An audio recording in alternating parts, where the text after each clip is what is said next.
Assalamualaikum warahmatullahi wabarakatuh. Bismillah, alhamdulillah, wassalatu wassalamu ala rasulillah, la hawla wa la quwata illa billah, amma ba'd. Kepada mahasiswa dan mahasiswi yang saya cintai dan saya banggakan, pada kesempatan yang berbahagia ini, alhamdulillah kita bisa berjumpa kembali pada mata kuliah agama. Mudah-mudahan niat dan langkah kita semua senantiasa mendapatkan pahala dan ridho dari Allah Subhanahu wa Ta'ala. Allahumma amin ya rabbal alamin. Anak-anakku sekalian yang berbahagia, pada kesempatan hari ini kita akan membahas tentang tujuan penciptaan manusia. Yang menjadi pertanyaan kita semua adalah sebenarnya apa yang menjadi tujuan manusia itu diciptakan. Paling tidak yang akan saya sampaikan di sini adalah dua tujuan utama penciptaan manusia.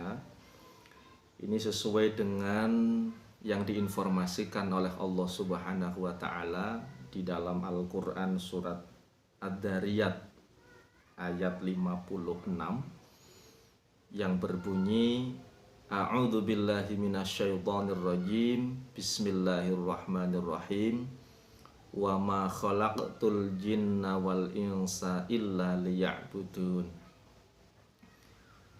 Pada Al-Quran surat yang ke-51 ayat 56 ini, Allah menginformasikan kepada kita semua bahwa Allah tidak menciptakan jin dan manusia kecuali supaya jin dan manusia itu beribadah kepada Allah.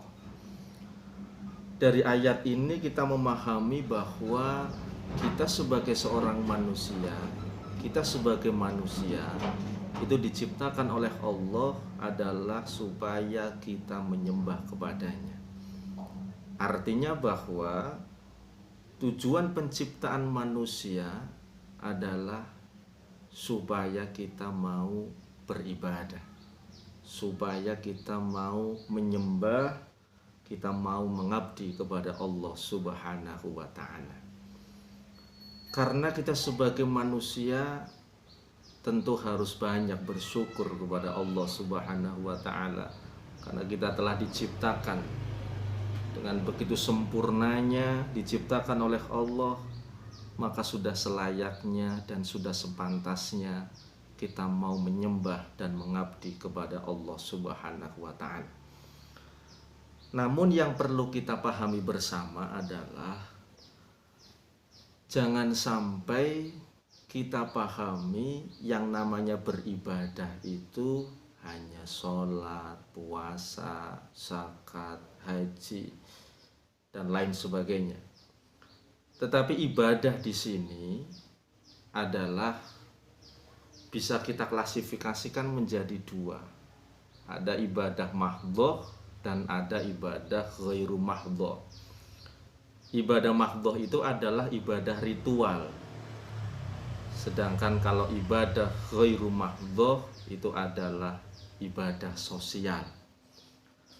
Kalau ibadah ritual atau ibadah mahdhoh adalah apa yang sudah ditetapkan oleh Allah Subhanahu wa Ta'ala, apa yang sudah disampaikan di dalam Al-Quran, apa yang sudah disampaikan oleh Nabi Muhammad SAW di dalam hadis, atau mungkin dari penjelasan para ulama, para mujtahid, yang mana ibadah ini adalah berupa ibadah ritual seperti halnya sholat, puasa, dan lain sebagainya.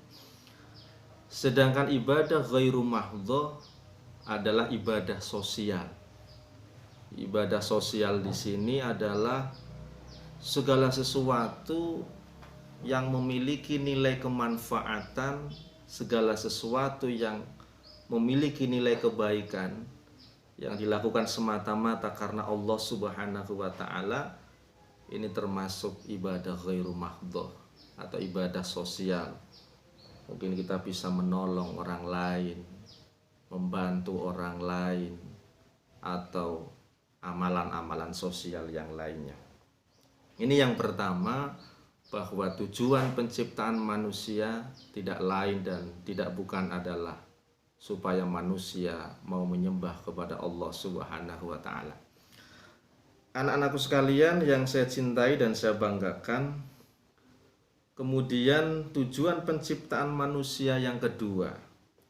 Kalau kita lihat surat Al-Baqarah, surat yang kedua ayat 30, Allah menginformasikan kepada kita, wa idz qala rabbuka lil malaikati inni ja'ilun fil ardi khalifah qalu ataj'alu fiha may yufsidu fiha wa yasfiku dima wa nahnu nusabbihu bihamdika wa nuqaddisu lak qala inni a'lamu ma la ta'lamun. Dari informasi ayat Al-Qur'an ini, Allah menyampaikan kepada para malaikat bahwa Allah itu akan menciptakan khalifah di muka bumi. Dan khalifah di sini dipahami oleh para ahli tafsir adalah manusia. Manusia diciptakan oleh Allah adalah sebagai khalifah, sebagai pemimpin. Baik itu pemimpin bagi dirinya sendiri, pemimpin bagi keluarganya, pemimpin bagi masyarakat.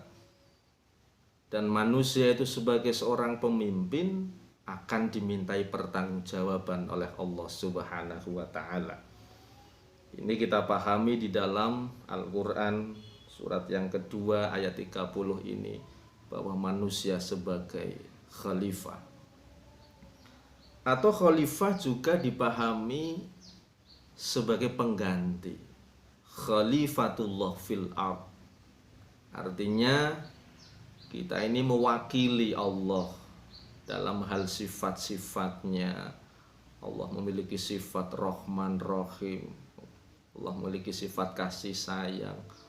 Allah itu selalu memberikan pertolongan kepada hambanya. Allah itu memiliki sifat-sifat atau mungkin yang kita ketahui Asmaul Husna atau nama-nama yang baik. Maka bagaimana manusia di muka bumi ini harus mampu betul-betul mengimplementasikan sifat-sifat Allah ini sehingga manusia itu menjadi manusia yang sempurna. Karena makhluk yang paling sempurna diciptakan oleh Allah Subhanahu wa taala itu adalah manusia. Dan bagaimana supaya kita sebagai seorang manusia ini mampu menjadi hamba yang terbaik, mampu menjadi khalifah yang terbaik di muka bumi ini, sehingga kehidupan kita di dunia itu memberikan kemanfaatan untuk semuanya, memberikan nilai baik kepada semuanya, kepada semua makhluk Allah Subhanahu wa taala. Dan tentunya yang menjadi harapan kita semua adalah menjadi hamba Allah yang mendapatkan ridho dari Allah Subhanahu wa taala. Anak-anakku sekalian yang saya cintai dan saya banggakan, sebagai kesimpulan perkuliahan pada hari ini adalah tujuan manusia diciptakan oleh Allah Subhanahu wa taala. Paling tidak yang kita bahas pada hari ini ada dua. Yang pertama, manusia sebagai hamba, ya. Tujuan Allah menciptakan manusia adalah beribadah, menyembah, mengabdi kepada Allah Subhanahu wa taala. Dan tujuan yang kedua adalah Allah menciptakan manusia supaya kita menjadi khalifatullah fil ard, menjadi khalifah.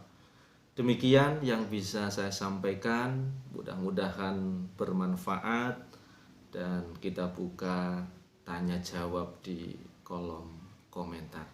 Itu saja, mudah-mudahan yang sedikit ini bermanfaat untuk kita semua. Wallahul muwaffiq ila aqwamit thoriq.